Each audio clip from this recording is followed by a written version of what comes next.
K-Pop Demon Hunters is not a good movie. It's amazing! I know the reason you clicked on this video. It's because you rewatched K-Pop Demon Hunters at least 5 times, but you want more movies. So you came crawling to YouTube because you need to know you're not the only one going crazy. And tell me I'm wrong, because that's what I've been doing the past few weeks. I remember when I first saw it on Netflix, it looked like a kid's show or series. I mean, come on, it looks like miraculous. But as I'm sitting on my couch waiting for my DoorDash, I'm like, alright, let me put this on in the background while I take a nap.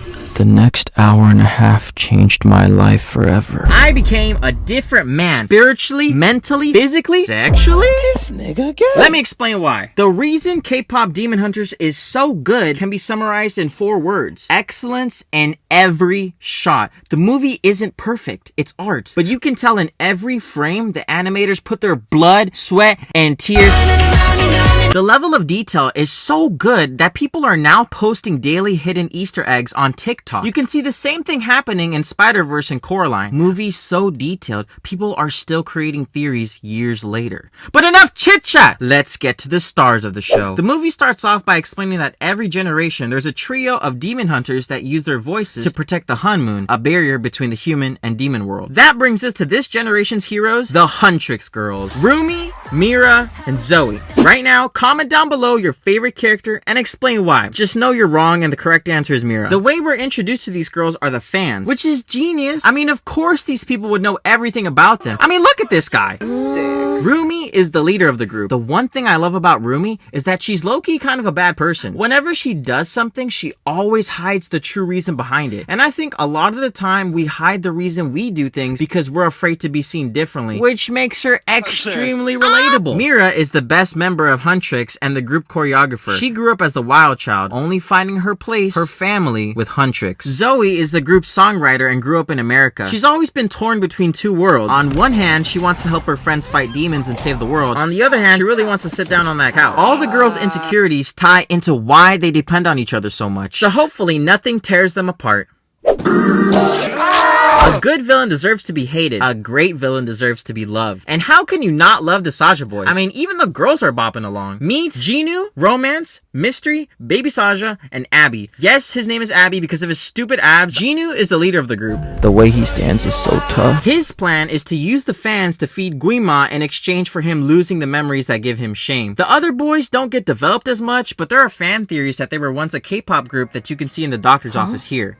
The best part about Jinu as a villain is you can never tell whose side he's on. When he's with Rumi, he always tells her that he wants to help her. But when he's dragged to the underworld, he switches up completely. But I believe a big part of this is the fear of Guima. I mean, the Demon King literally has the power to torture his mind 24/7. So can we really say that his words are true when they're spoken out of fear? I don't think so. Instead of looking at his words, let's look at his actions. When he gets a cute letter telling him he has a beautiful soul, he freezes and tells the boy to leave the fan meet immediately. I mean, this guy literally waited overnight to steal fans from the Huntrix meet and greet, but when he sees one little girl look up to him, he just gives up? I think maybe that little girl reminded him of his own family, and he realizes that he's repeating history by stealing their souls for Guima. Again, notice, when the boys leave, they dump their flowers in the bin, but Jinu places his very gently on top. Has he changed? The movie never tells us explicitly and lets the audience keep guessing whose side he's on, but I believe he's somewhere in the middle. Now let's get back to the girls for 1 second. Throughout the movie, the writers lets the girls express their differences and be themselves. Zoe being the only one who likes the boys first, MIRAAA being the only one who likes tattoos, and Rumi pushing the golden release date even when the girls don't want to. After all, Zoe just got to sit down on her couch. But ultimately, they support her because despite their differences, they still love each other. Additionally, it's refreshing to see the show break stereotypes. Whether it's chilling with no makeup, stuffing their faces, or being perverts, the girls are unapologetically themselves, and this lets all audiences connect to them. They're just relatable characters. I feel like too many modern movies have female warrior types that fail to be presented correctly. Unlike most female heroes, the reason these girls fight and show they're tough isn't to prove themselves. It's because they want to protect their fans. They're mature enough to understand that there's something bigger than themselves and they have to unite to save the world. In the train scene, the girls are distracted by fighting the demons and each other until they realize that they need to protect the passengers. But by the time they get there, it's too late. And they take it hard.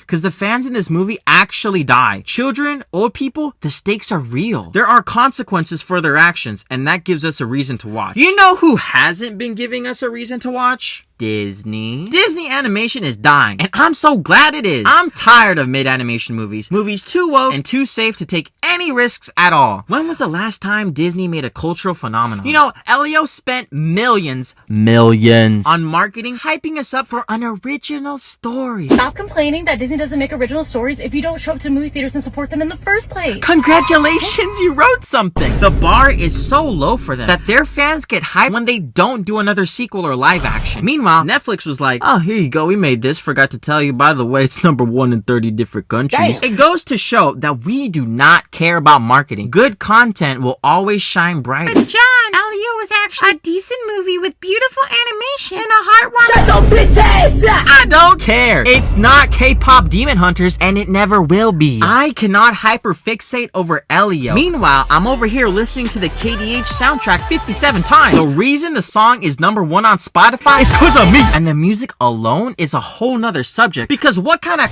were they feeding the songwriters? Because they need to give some to the people who wrote the Wish soundtrack. You're not prop. I'd love to see you try and do my job. Another thing K-pop Demon Hunters did right was casting the right people, especially when it came to music. This is Kim. Kim lives in Korea and she loves to sing. Growing up, she really wants to be a K-pop idol, so she works really hard in auditions, but she's told she's simply too old to be a star. She was 24, and so they slept on her. She had the talent, the passion, the vision, but she never got the chance to live her dream. Until 9 years later, she gets called in to write some songs for an upcoming Netflix movie. And each song she writes, she also sings the demos and sends them in. The casting directors hear her raw talent, and not to mention the songs are amazing. They love her so much, they cast her as the protagonist's singing voice. It's her first acting role. The Netflix movie is K-pop Demon Hunters, and Kim is the singing voice of Rumi. The soundtrack that she wrote for the movie blows up, and her song Golden is #1 on Spotify's top global chart. So Kim, also known as EJ, becomes an overnight celebrity. And despite the fact that she was turned down all those years ago, her voice is finally heard all over the world. It goes to show you that letting the right people cook, it's a recipe for excellence. I'm so glad I finally get to enjoy a movie that inspires me and has me looking forward to the next movie. Sony Animation, we are already waiting years for Spider-Verse because of Shamik Moore, and we will wait as long as you need for the next K-pop Demon Hunters. In the meantime, I'm gonna rewatch K-pop Demon Hunters for the 8th time, and you know where I'm gonna watch it? On my couch.